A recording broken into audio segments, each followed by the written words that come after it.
Gusto mo rin bang siguraduhing malinis ang iyong mga tumblers? Lalo na yung ginagamit ng ating mga anak sa school? Or kahit yung ginagamit ni Mister sa trabaho? Ito na yung ating 5-in-1 tumbler brush cleaner. Ito yung aking ginagamit sa paglilinis ng aking mga tumblers. 5-in-1 ito, take note. So meron na itong gamit para sa straw. Kung may straw ang iyong mga tumblers, ganun din meron itong main brush para sa loob at labas ng ating mga tumblers. Kahit mga kasulok-sulukan ng mga gilid ng ating mga tumblers, kayang linisin ito. Meron din itong hook remover.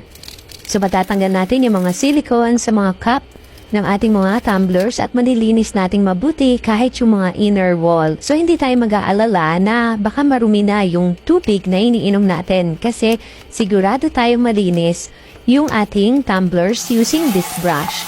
Kaya ano pang hinihintay mo? Kung wala ka pa nito, visit Petconic at Petconic Zero for more details. Nandoon yung mga sample video, kung paano ko ito ginagamit, kung saan ko ito ginagamit, ganun din kung paano ka makaka-avail ng kulay na gusto mo. May kulay itong orange at gray gaya ng ginagamit ko. So ano pang hinihintay mo? Avail ka na. Napaka-affordable ng product na ito yet good quality. At kung may katanungan ka pa, please write down your queries at the comment section. Or follow Petconic at Petconic Zero for more updates. Thank you for watching!